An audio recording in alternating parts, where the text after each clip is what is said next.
Hello, and welcome to automated testing of the CHT Interoperability repository. I am Lorena Rodriguez, a quality assurance engineer at MEDIC. In this module, I will walk you through the end-to-end test code implemented. The scenario implemented covers the happy path for the loss to follow-up workflow. To get the most out of this course, you need to be familiar with the loss to follow-up workflow. Also, you will enjoy it most if you clone the repository and look around the code.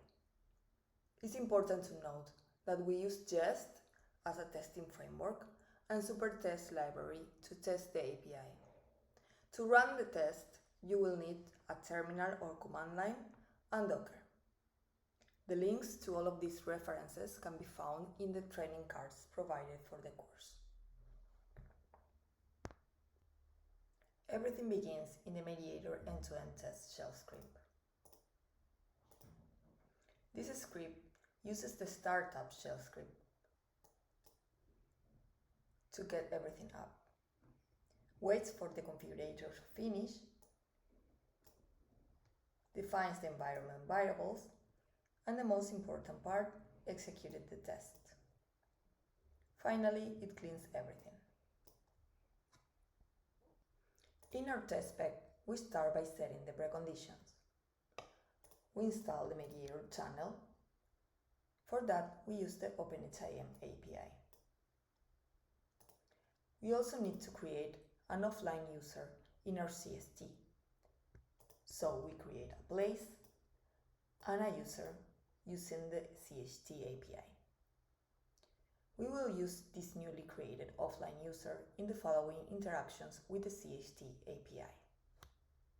Now we can start our test.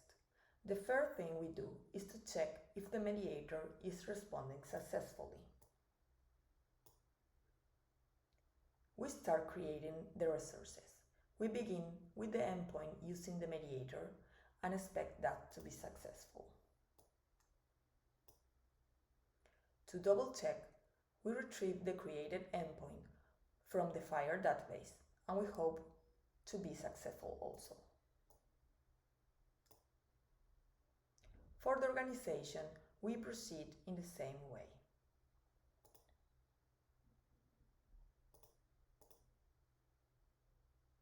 Then we need to create a patient in the CHT. For that, we use the CHT API and generate the patient using the offline user created in the precondition. We need to verify that this patient was also created in the FHIR database.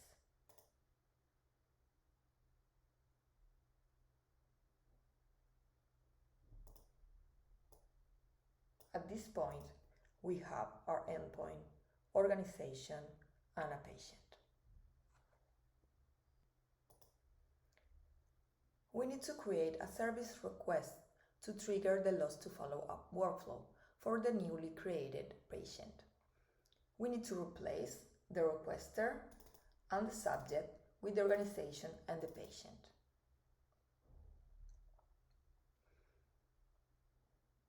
And we create the service request through the mediator API.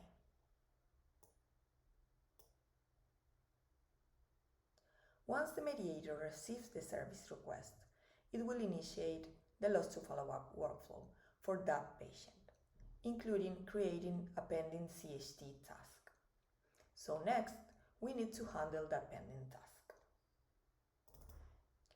We must upload a task to the CHT using the interop follow-up form.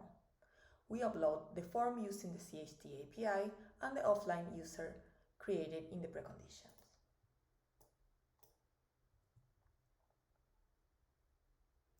This action will create the encounter in the mediator and in the FHIR database. We need to make our test wait before verifying the encounter creation. And finally, we retrieve the encounter created from the FHIR database. We will run this test on my local machine, executing the main test script.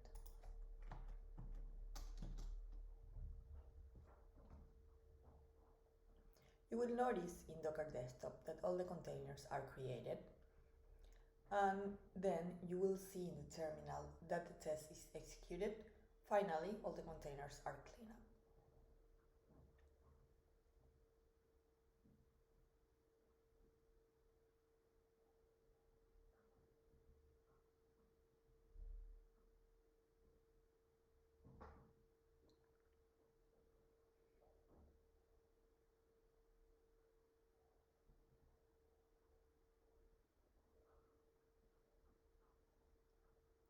At this point, the shell is waiting for the configuration to finish. I will cut this video here and return when the test is done. This should take 5 minutes or so. Now we can see that the test has passed successfully and all the containers were deleted. One tip for running subsequent tests locally: be aware to manually delete the Docker directory created by the CHT.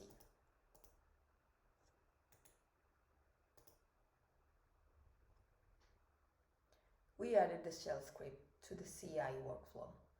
The first file you need to look at is the mediator package.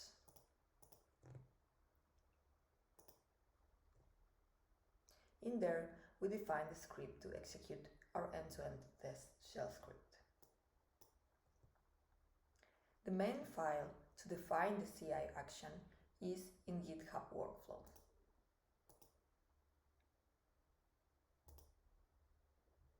We define the execution of our end-to-end test running the script.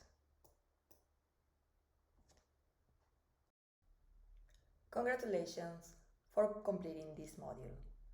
I hope you enjoy listening to it as much as I enjoy making it. I'm always open to hearing your feedback. In our next module, we will explore how to build mediators, so stay tuned.